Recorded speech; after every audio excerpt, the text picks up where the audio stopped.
पंजाब कांग्रेस के पूर्व नेता सुनील जाखड़ भाजपा में शामिल। भाजपा के राष्ट्रीय अध्यक्ष जेपी नड्डा ने दिलाई सदस्यता। नमस्कार, मैं हूं आपके साथ सोनल पांडे, प्राइम न्यूज 24 से। कांग्रेस के सीनियर नेता रहे सुनील जाखड़ आज भाजपा में शामिल हो गए। भाजपा मुख्यालय में अध्यक्ष जेपी नड्डा ने सुनील जाखड़ को प्राथमिक सदस्यता की पर्ची और कराया अंगवस्त्र देकर पार्टी में शामिल। नड्डा ने जाखड़ का भाजपा में स्वागत करते हुए कहा कि अभिनंदन करता हूं। पंजाब में राष्ट्रवादी ताकतों का प्रथम स्थान भाजपा ले रही, इसलिए आवश्यक है कि राष्ट्रवादी विचार रखने वाले सभी लोग भाजपा से जुड़ें और पार्टी को मजबूती प्रदान करें। वहीं भाजपा में शामिल होने के बाद सुनील जाखड़ ने कहा कि मैं सभी का आभारी हूं। यह आसान काम नहीं होता। मेरी 3 पीढ़ी कांग्रेस में रही है। मैंने राजनीति को निजी स्वार्थ और तोड़ने का काम नहीं किया। पंजाब साधु पीर की धरती है, यहाँ से राष्ट्रीयता की शुरुआत होती है। कोई व्यक्तिगत झगड़ा नहीं था, बल्कि कुछ मुद्दा था। पंजाब में अभी तक कोई बदलाव नहीं आया। मुझे इस बात के लिए कटघरे में खड़ा किया गया कि पंजाब को आप किसी भी जाति और धर्म में नहीं बांट सकते। सुनील जाखड़ ने प्रधानमंत्री नरेंद्र मोदी की भी तारीफ। उन्होंने कहा कि प्रधानमंत्री नरेंद्र मोदी का 400वें प्रकाश वर्ष के जश्न समारोह में भाग लेना दिखाता है कि उन्होंने पंजाब की नब्ज पकड़ ली है।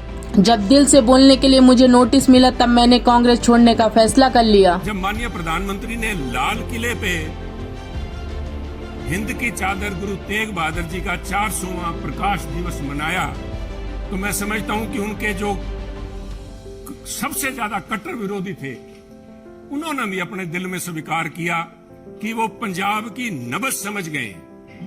पंजाब की जो भावना है कि पंजाबी मिलजुल के मानस की जात सब एक को पहचानबे।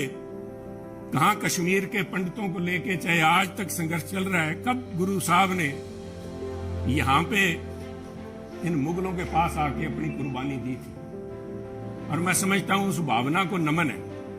उस भावना को जितना भी कहें, चाहे बहुत से माननीय प्रधानमंत्री ने अपने कार्यकाल के दौरान बहुत से ऐसे काम किए हैं, पर एक पंजाबी के तौर पे मैं, शायद किसी को अच्छा ना लगे, मैं समझता हूं ये जो उनका एक कदम था, ये एक इज अ लैंडमार्क। इसने अपने आप लोगों की आज भावनाएं उनके साथ जुड़ी, और मैं समझता हूं कि आज मेरा ये सौभाग्य है कि पंजाबी होने के नाते और गुरु साहब की उस धरती से आते हुए, जैसे गुरु नानक देव जी के बारे में अल्लामा इकबाल ने कहा था कि फिर उठी सदा आखिरी एक तौहीद की पंजाब से, मर्दे कामिल ने जगाया हिंद को एक फिर ख्वाब से।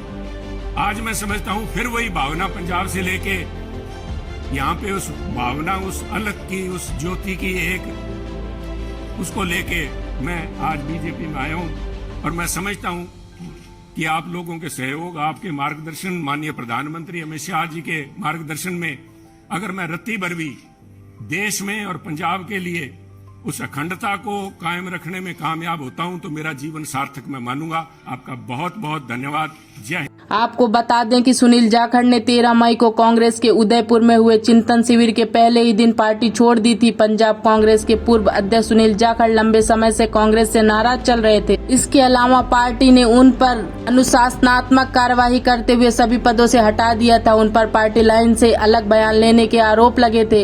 इसके बाद हाईकमान ने कार्यवाही की थी। सुनील जाखड़ को कांग्रेस के दिग्गज हिंदू नेताओं में गिना जाता था, जो पंजाब में उसका दशकों से हिस्सा रहे हैं। इनके पिता बलराम जाखड़ भी कांग्रेस में थे और किसानों के बीच उनकी अच्छी पकड़ मानी जाती थी। दरअसल कैप्टन अमरिंदर सिंह को बीते साल जब कांग्रेस ने हटाया था, तो सुनील जाखड़ खुद को सीएम के तौर पर देख रहे थे, लेकिन उनके स्थान पर चरणजीत सिंह चन्नी को कमान दी गई थी। इसके बाद उन्होंने कहा था कि हिंदू होने के चलते उन्हें पंजाब का सीएम नहीं बनाया गया। इसे लेकर विवाद हो गया था और तब से ही वह कांग्रेस में अकेले पड़ गए थे। प्राइम न्यूज 24 के लिए सोनल पांडे की रिपोर्ट।